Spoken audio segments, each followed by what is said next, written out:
سڵاوتان لێبێت و ئەم کاتتان باش. لەنێو هەموو قەیرانانەی ڕۆژڵاتی نێوەڕاست قەیرانێک کە کاریگەری زۆری بەسەر ئاسایشی ناوچەکە و دۆخی ڕۆژڵاتی نێوەڕاست هەیە، بەڵام لەبیر کراوە ئەویش پرسی سووریایە. چەندین ساڵە پرسی سووریا بەم شێوازە ماوەتەوە تاوەکو ئێستا چارەسەر نەکراوە.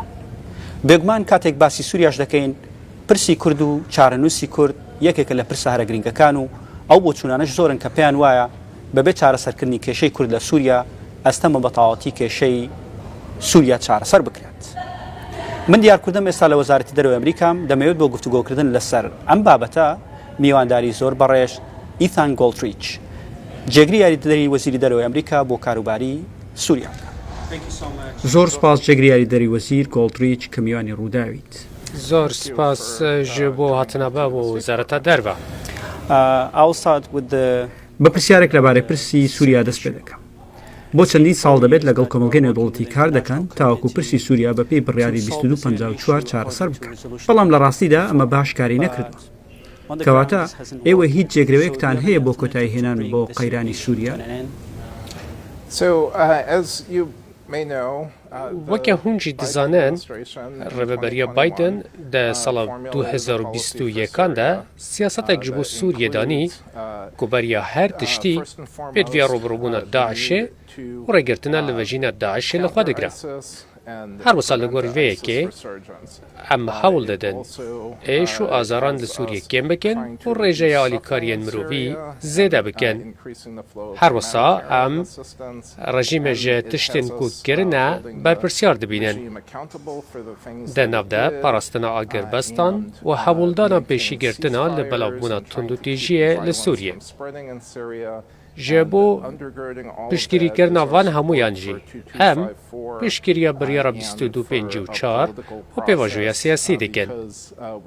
Çimkî em dibê baweriyê dene ku proseya siyasî çaka rêya bidavîkirina qeyranê ye. Em xebatên xwe di van hemû qadên cuda de wekî hewildanekê ji bo pêşîgirtina li vejîna Daişê didomînin. Me bi Hêzên Sûriya Demokratîk Hesedê re hevkarî kiriye û me ji bo vegerandina xelkê ji kampa Holê û navendên bincavkirinê li Bakurê Rojhilatê Sûriyê kar kiriye. Ji bo pêşîgirtina li wê vejîna Daişê em ê her tiştî bikin. Her wisa me li ser pêvajoya siyasî kar kiriye. Em bi nûnerê taybetiyê netewên Yekbûyî Geir Pedersen re kar dikin. Em bi welatên hemfikir re di nav de welatên Ereb, welatên dinyên herêmê û Ewropayê jî kar dikin ji bo pevguartina nêrînên me li ser çavaniya çareserkirina nakokî ye. بەڵام هێشتا جێگرەوەیەکتان نییە بۆ بڕیاری 2254. Em ê pabendî biryara 2254 bin. Em ti alternatîvekê nabînin ji bo prensîbên ku têde hene ji bo dîtina diyalogeke ku ji aliyê Sûriyan ve bê serkirdetîkirin û encamdan ku ber bi çareseriyekê ve dirêj bibe. Mixabin rejîmê karekî wisa darî çav li ser 2254 nekiriye. Em dixwazin bibînin Komîteya Destûrê dest bi civînan bike. Bi baweriya me mezintirîn kelem li pêşbercî bicîkirina 2254 têkçûna rejîmê di alîkarîkirinê de bû. زۆر باشە. لە چەند ساڵی ڕابردوو بینیتان کە هەندێک وڵات پەیوەندیەکانیان لەگەڵ حکومەتی بەشار ئەسەد ئاسایی کرد. هەڵسەنگاندنی ئێوە چییە؟ ئێوە لە جێ ئاساییکردنەوەی پەیوەندین لەگەڵ حکومەتی سووریا بۆچی؟ Em piştgiriya asayîkirina peywendiyan li gel rejîmê nakin. Bêguman, em ê têkiliyên xwe bi rejîmê re asayî nekin. Em tê digihin ku welatên din têkiliyên xwe bi rejîmê re asayî kirine. Em nav di wan welatan didin ku pabendî prensîbên biryara 2254 encumena evlekariyê bin ya navdewletî. Ger tê de beşdar bûne. لە ڕێیەکێ بگەرن و تێکەلیên wan alîkar bin ji bo pêşxistina rewşê dibin sêya 2254 û pêkanîna çareseriyekê siyasî ji krîzê re. ئەمریکا نزیکەی 900 سەربازی لە باکوور ڕۆژهەڵاتی سووریا هەیە بۆ تێکشکاندنی داعش. بەڵام لە سەرەتای ئەم ساڵ چەندین راپۆرت بڵاو کرانەوە بە سەرچاوی جیاواز. باسییان لەوە کرد کە ئەمریکا بە تەواوەتی لە سووریا دەکشێتەوە. هیچ گفتوگۆ و پێشنیازێک هەیە لە وەزارەتی دەرەوە بۆ کشانەوە یەکجاریتان لە باکوور ڕۆژهەڵاتی سووریا، هەروەها بەنیازن تاوەکو کەی لە سووریا بمێنەوە. Until when you are going to stay in Syria? من بحث استونه که سیاست ما کرد که روبروبونا داعشه و رگرتنا لوجینا داعشه هبونا لشکری امریکای لسوریه ده سریده جابو پیشی گرتنا لوجینا داعشه شبوه ارمانجه ام به هفبشن خواهین خواجهی را به هفره کار دکن ته پلان ما وکشینا جی سوریه نینه ام پلان دکن که بردوام بن و ارکا خویا پیشی گرتنا لوجینا داعشه و روبروبونا داعشه و کارکردن به هفکارن خوره سرگهایی بکن. و هیچ گفتگویەک لێرە لە وەزارەتی دەرەوە نییە بۆ بیرکردنەوە یان کشانەوەی هێزەکانتان لە سووریا؟ دوی دمده بالا مال سر ارکامه و او تشتکو ام هولدانه جی جرا دکن. با بچینە سەر پرسی مرۆیی. ئەمریکا یەکێکە لە وڵاتانەی هاوکاری مرۆیی پێشکەش بە سووریا دەکات. لەم دوایەدا 593 ملیۆن دلاری هاوکاری مرۆییتان بۆ سووریا ڕاگەیاند. دەتوانی باسی ئەو بکەیت ئەو گروپانەی هاوکاریان دەکەن چێن ڕنگدانەوەی هاوکاریەکانی ئێوە لەسەر زەوی چییە؟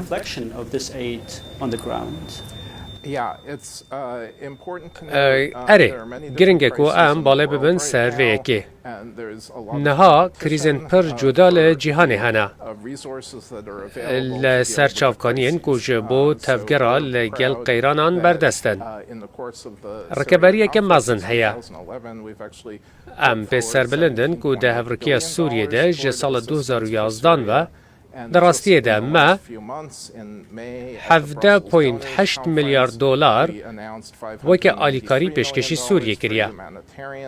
تنه ده چند مهن بوری ده ماه گلان ده کنفرانسا دانران لبروکسل ده ما 593 میلیون دلار جبو آلیکاری مروی را گهان.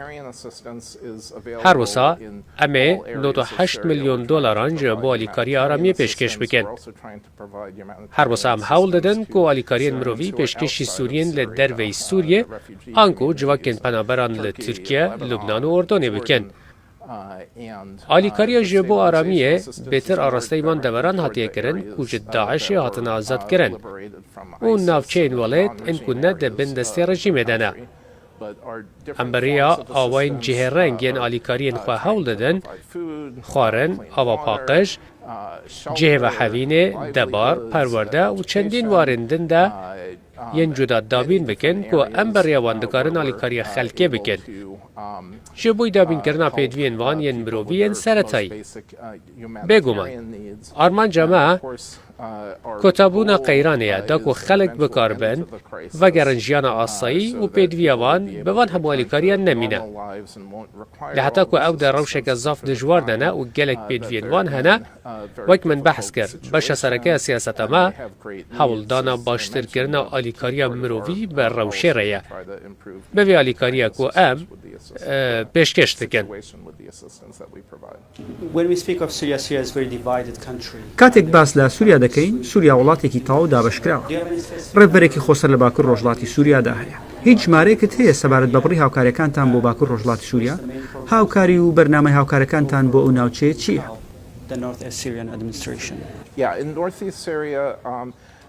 لباکور روشلات سوریه وکه من بحث کرد ام جبو آرامیه آلیکاری پیشکش دکن جبو آلیکاری جواکن لوه هرمه و پیشکش کرنا خدمت گزارین باشتر جه خلک بره وکه الکتریک آوا پاقش هر وسا ام آلیکارین تایبت دادن کمپا هوله و پنابرین وی جبو پش راست بونا جوه کو آلیکاری مروی بردسته حتی دماغ و روشوان بیچاره سر کرنو دکارن دیسان بین نشتجی کرن آن لولاتن خواه بین وگراندن آنکو پرانیا 98 میلیون دلار آلیکاری آرام کرنه به نافچه تیداین $1 million of stabilization assistance is mostly directed toward that area.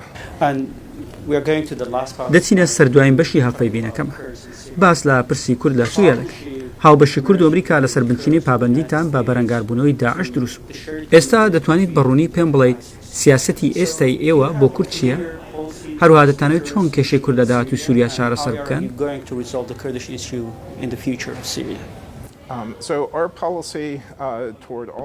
سیاست ما لهمبر تواهی سوریه ئەوەکو دەبن سیا بەریارە 2254 ئەم دخوازن چارەسەریەکی ببینن کو ڕێبدە هەموو سووریان کو دەنگێوان دەوەیەکێدە هەبە کاوێ سبە ڕۆژە سووریە چاوە بە ئەم پابەندی یەک پارچەیە ئاخا سووریێنە ئەv ji bo me prensîpeke din a giring e. Başê, li hundirê Sûriyê divê gotina her kesî li ser siba roja desthilatdariya Sûriyê li bakorê Rojhilat hebe. Ji bo me giring e ku hemû civakên li bakorê Rojhilat tevra vêca ku ev navçe ji Daişê û rejîmê hatiye rizgarkirin, divê li van navçeyan çalakiyên siyasiyên gelemperî hebin ku hemû civak di wan de beşdar bin û di navbera hemû civakan de diyalog hebe. Tiştekî ku em vê gavê lê dilgiran kirine, ew e ku behsa hilbijartinekê li vê navçeyê tê kirin. Em bawer nakin ku merc bo hilbijartineke azad, dadmend, zelal û berfireh amade bin. Loma, me gotiye ku ئەمە لە بەرهەلومەرجەکانە یان داواکاری تووچیە؟ ئەم دەبێ باوەریە دەنە ku divê hilbijartin li her dereya Sûriyê azad, dadmend, zelal û berfireh bin. Bi nêrîna me, niha ev şert û merc nînin. Loma, em bawer nakin ku divê hilbijartin li bakorê Rojhilatê Sûriyê bên kirin. تورکیا هاوبەشی ناتۆی ئێوەیە، بەڵام ناکۆچی زۆری لەگەڵ هاوبەشەکانتان لە باکوور ڕۆژهەڵاتی سووریادا هەیە کە شەڕی داعش دەکەن. لەم دوایەدا ژێرخانی ئەو ئیدارەی کردە ئامانج بە مەبەستی ئەوەی ئیدارەی ناوچەکە پەک بخات. ئەمریکا زۆر هەوڵی داوە تاوەکو تورکیا و کورد لە سووریا بکات بەدۆست. دەتوانی باسیەوە بکەیت هەوڵەکانتان بەکوێ گەشتن؟ دەتوانن وا بکەن کورد و تورکیا بەیەکەوە هەڵبکەن کێشە و ناکۆچەکانیان لە باکوور ڕۆژهەڵاتی سووریا چارەسەر بکەن؟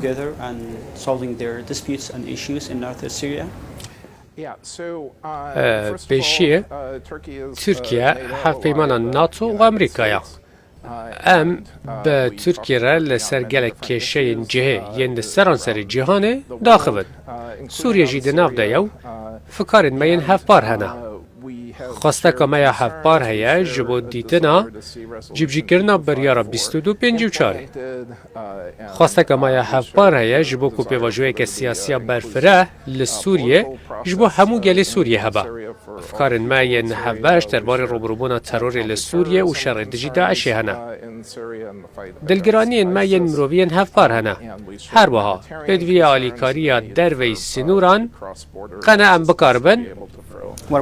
ئەی لەبارەی پرسی کورد قسەتان لەگەڵ نەکردوون؟ ئەم بەحسا پێویستیە هەبوونە چارەسەریەکە سیاسی یا گەلەمپەری لە سووریە دەکەن ji bo hemû kesên ku li seraxa Sûriyê dijîn. Bi baweriya me pir giring e ku ev hemû civak bêne parastin û welatî û bine saziya sivîl li Sûriyê bêne parastin. زۆر سپاس جێگری یاریدەدەری وەزیر گۆڵتریچ کە میوانی ڕووداو بوو. زۆر سپاس ji bo vê derfeta axaftina bi were îro. زۆر سپاس کە بینەرمان بوو.